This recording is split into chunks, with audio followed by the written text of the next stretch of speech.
The man who once fired Daniel Carter in front of his entire department walked into Daniel's bakery 5 years later carrying a worn leather briefcase, and before the morning was over, he would be standing behind the counter with tears in his eyes. Before we get into it, tell us where you're watching from. Drop your city or country in the comments. And if you love stories about betrayal, second chances, and unexpected twists, consider subscribing, liking, and sharing. You never know which story might remind you of someone in your own life. Daniel had once believed that losing his job at Halston Foods was the worst day of his life. He had worked there for 11 years, starting as a warehouse assistant and eventually becoming operations manager. He was the man people called when shipments went missing, machines broke down, or deadlines seemed impossible.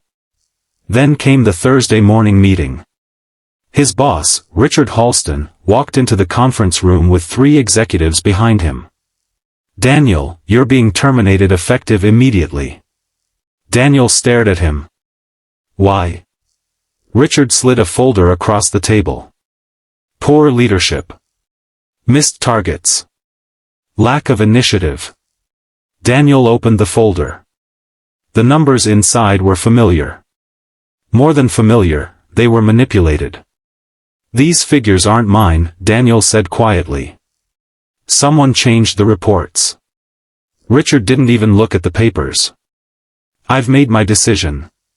Daniel looked around the table. 12 employees avoided his eyes. He swallowed his anger. After 11 years?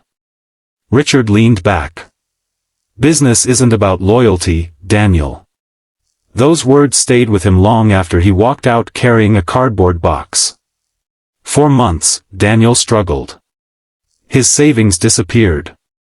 His wife, Emily, tried to stay optimistic, but their bills kept arriving. Their 8-year-old daughter, Sophie, stopped asking for things because she knew her parents couldn't afford them. Then one rainy evening, Emily placed an old recipe notebook on the kitchen table. "You always said your grandmother's bread was better than anything from a store." Daniel smiled faintly. "I said that because she threatened anyone who disagreed." Emily laughed. It was the first time he had smiled in weeks. 3 months later, Daniel opened a tiny bakery on a quiet street in Cedar Falls. He called it Carter's Oven. The beginning was rough. Some mornings he sold only 6 loaves. Other days he stood behind the counter for hours watching people walk past. But Daniel refused to quit. He learned every customer's name. He remembered who liked cinnamon rolls with extra icing and who wanted sourdough sliced thin. He gave day-old bread to families who needed it. Slowly, the bakery became something more than a business. It became part of the neighborhood. 5 years passed. On a cold Tuesday morning, Daniel was arranging fresh loaves near the front window when the bakery door opened. The bell rang. Daniel looked up. His hands stopped moving.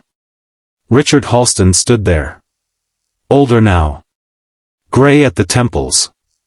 His expensive coat looked slightly too large for him, and the confidence Daniel remembered was gone. For several seconds, neither man spoke.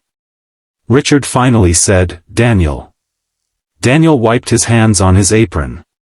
"What are you doing here?" Richard glanced around at the bakery. "I need to talk to you." "You can talk. Not with customers listening." Daniel almost laughed. "You fired me in front of 12 people." Richard lowered his eyes. "I deserve that." Daniel pointed toward a corner table. 5 minutes. Richard sat down. Daniel remained standing. "I'm not here to buy bread," Richard said. "I figured." Richard opened his briefcase and removed a thick envelope. "I found something." Daniel didn't touch it. "What?" Richard pushed it across the table. "Your original performance reports." Daniel opened the envelope. His eyes moved across the pages. Every number was different from the documents he had been shown 5 years earlier. There were handwritten corrections. Approval signatures. Internal emails. And at the bottom was a name. Richard's former chief financial officer, Marcus Vale. Daniel looked up.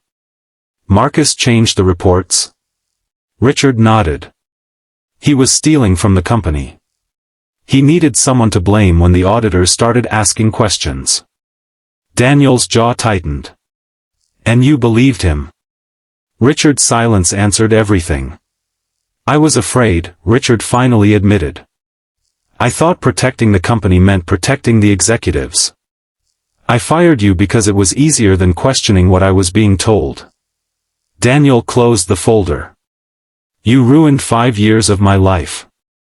I know. No. You don't. Richard's voice cracked. I know I don't. Then he said something Daniel hadn't expected. Halston Foods is failing. Daniel said nothing. Marcus drained millions before we caught him. The board removed me last month. I came here because I remembered something you told me during my first year as CEO. Daniel frowned. What? You said, a business can survive losing money. It can't survive losing the trust of its people. Richard looked at him. I didn't understand it then. He reached into his briefcase again. This is the last major decision I can make. He placed a contract on the table. Daniel read it carefully. Richard wanted Daniel to consult on rebuilding the company, and offered him a substantial stake in the business. Daniel stared at the contract. You want me back? No, Richard said. I want to give you what I should have given you 5 years ago, a choice. Daniel looked through the bakery window. Sophie was now 13 and helping Emily deliver pastries to a nearby school. Their lives were simple, but they were theirs. He pushed the contract back. I don't want my old job. Richard nodded slowly. I expected that. But I'll help. Richard looked surprised. Why? Because there are still good people working there. People who didn't deserve what happened to me. Richard's eyes filled with tears. Daniel continued. But there's one condition. Name it. Every employee affected by Marcus's fraud gets their records reviewed. Anyone who was blamed unfairly gets their name cleared. Richard nodded. Done. And you tell the truth about what happened. Richard took a breath. Even if it destroys what's left of my reputation? Daniel looked directly at him. You taught me that business isn't about loyalty. A faint smile crossed Daniel's face. Turns out you were wrong. Richard looked down, ashamed. What is it about, then? Daniel glanced around his bakery, the flour on the counter, the warm bread cooling by the window, the handwritten thank you notes from customers. It's about what you do when loyalty costs you something. 3 months later, Halston Foods announced a complete internal investigation and publicly cleared Daniel Carter's name. But the biggest surprise came a week after that. Richard returned to the bakery. This time, he wasn't carrying a contract. He was carrying a small paper bag. I bought these, he said. Daniel opened it. Inside were 6 cinnamon rolls. Daniel laughed. You bought pastries from my bakery? Richard shrugged. I thought I should finally become a customer. Daniel handed him a coffee. On the house. Richard shook his head. No. I've already taken enough from you. He placed money on the counter. Daniel watched him leave. Emily walked over and stood beside him. Do you forgive him? Daniel looked through the window at Richard disappearing down the street. Not because he deserves it, he said. Then why? Daniel smiled. Because I don't want the worst thing he did to me to become the worst thing I carry. And from that day forward, Daniel kept one sentence written on a small chalkboard above the bakery counter. Not about revenge. Not about success. Just 6 simple words. Character is what remains after everything is lost.